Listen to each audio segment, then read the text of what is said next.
Hey guys, Jengar here. Today I have the second episode for you of our new series As Luck Would Have It, and today we are flying in the newly added Invader. Yeah, we are trying it out. This is the first plane I've been flying out in the new patch 1.67, and I've been having some fun in it and some luck. Yes, thank you.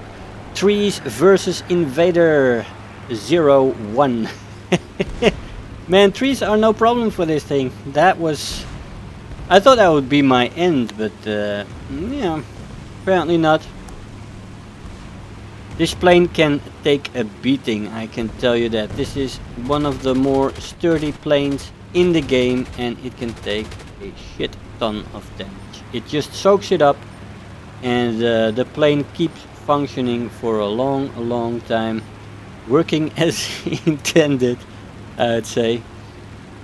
It's a fast plane, guys. You get a nice attacker spawn pretty high, and the plane is fast in a dive.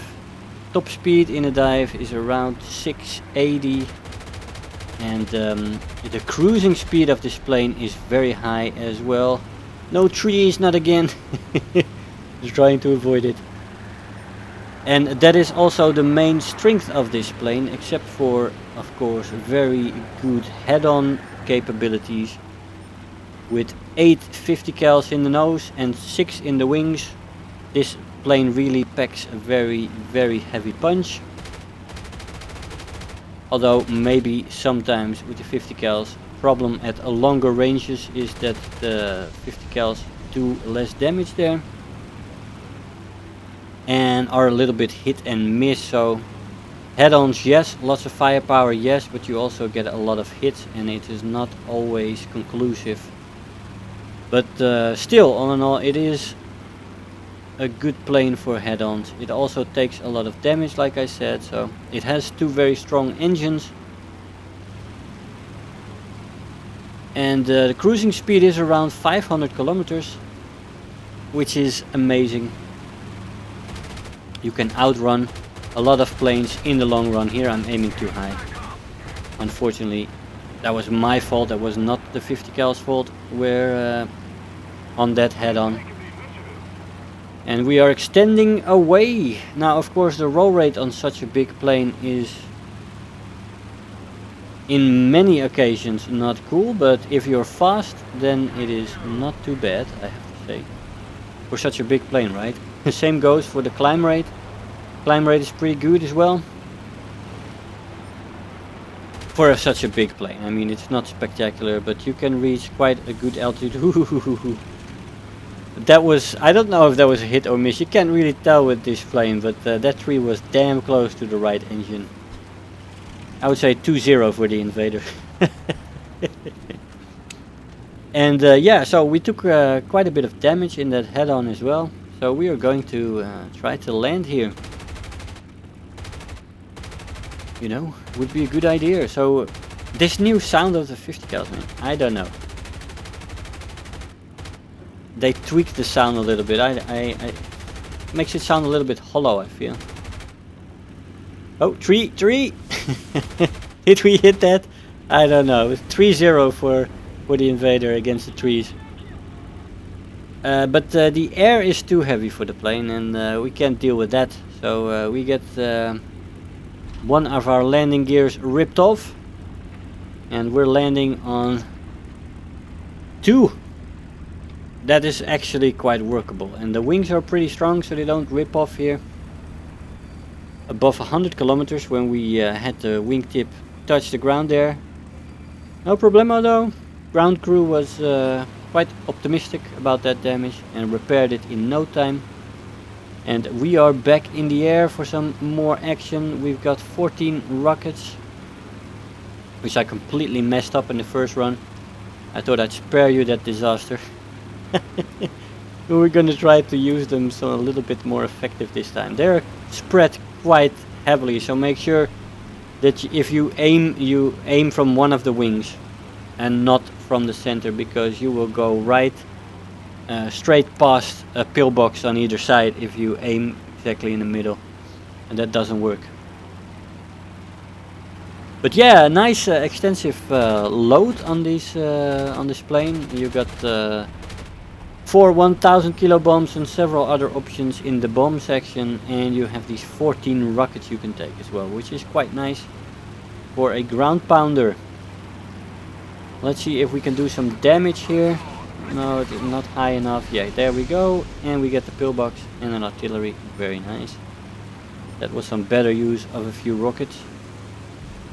In the meantime, we are losing the match, or at least it appears so. We are quite outnumbered right now. I decided just to... I didn't see anybody yet, so I decided to continue my ground pounding here. And keeping this high speed up on the plane is very easy, even with turning, and you can keep the plane easily at this, and with a little bit of web. 500 kilometers is around the cruising speed. Fantastic. And really, I mean, we'll see it later in this match where you just can outrun fighters. Very nice. Except of course when they come from altitude, and they often do. So I'm not gonna say, look at this. That was one hit, but these guys go straight past them. So make sure to aim from the wings. I forgot to do that right there. I don't use rockets that often. But I've learned that trick earlier, but only applied it a few times here. But you should apply it every single time when you go for these pillboxes. And make sure that one wing hits it and the other wing maybe can hit an AA or an artillery or whatever. If the plane is a little bit fast, then you can also use the elevator to good use. I mean, it is not a turn fighter, of course, but for such a heavy plane, at 500-600 kilometers, you can make turns that are quite decent, I have to say. And of course, after all that, you still have the turrets as well. So then, when you get some fighters on your butt, you have a turret on top and a turret in the bottom with dual 50 cals. And they are actually quite effective. They are put together quite closely, and if you can get them on target, they can do some nice damage. Now we are basically the only guy left right now, I believe. And we have several people coming into view here. Starting with this BF-109 and 2 those. So we're going for the head-on here. Apparently not high enough, didn't hit him. And there's a TA there as well, 2 those. This is not looking good. We definitely need that luck on our side now. Come on! We're going for some AA targets in the meantime. We still have 2000 rounds.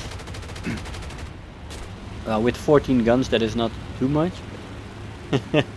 We should be careful. This 109 is getting into the neighborhood. So evasive time. We're turning it here. This is all going quite nice and smoothly, I have to say. The guns are firing on their own right now, which is good, and I want to evade because those guys still have quite some ammo to shoot.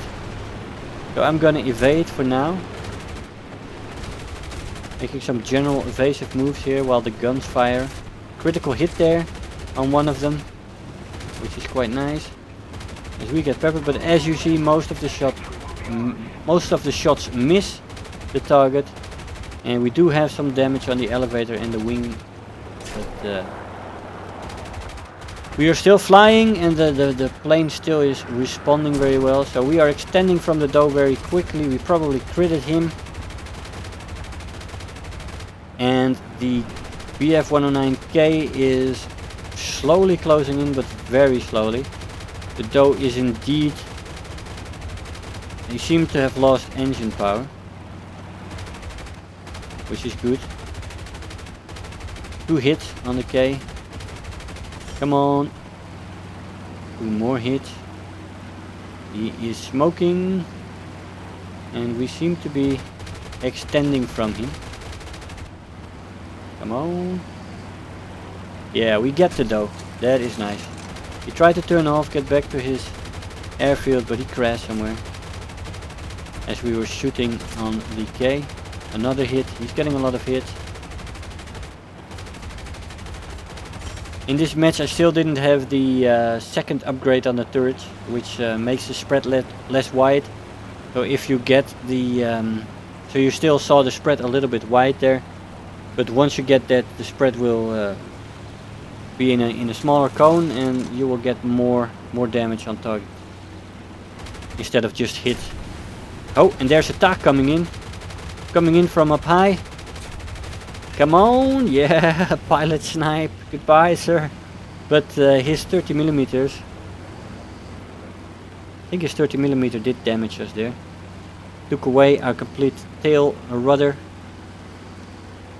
And the plane is very heavy on hand. The 109 has turned away.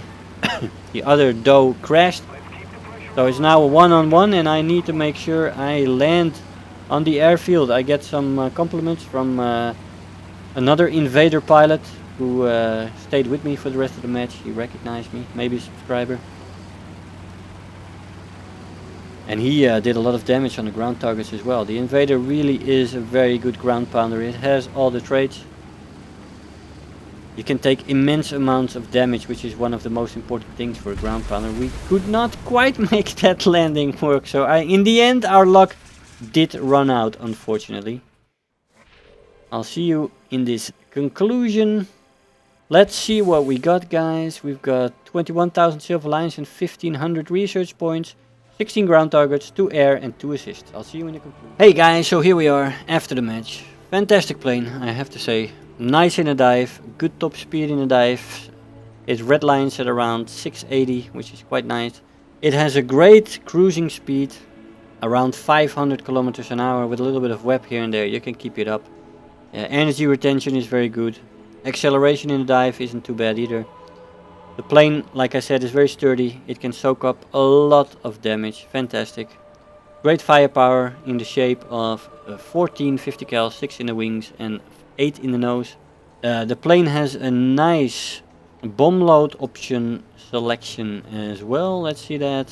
16 times 100 pounds, 8 times 250 pounds, 6 times 500 pounds and 4 times 1,000 pounds, and the option in the end to have 14 rockets on your wings, which is quite nice, I have to say. All in all, great plane, nice looking plane as well. It really looks like a dangerous animal, and it is very deadly. And if you use it to its strings, you can do a lot of shenanigans with it. Don't expect miracles though. The enemy fighters at this battle rating 6.3 at the maximum you can be tiered up against are quite hefty with 30mm and such. But like I said, if you have a match like this where you soak up a little bit of damage and you're lucky not to get a pilot snipe against you, you can do a lot of work. So great plane, great addition to the American Tech Tree, and yeah, I hope you have fun with it. Guys, I hope you enjoyed the video. I want to thank you all for watching, and I'll see you guys next time. Bye bye.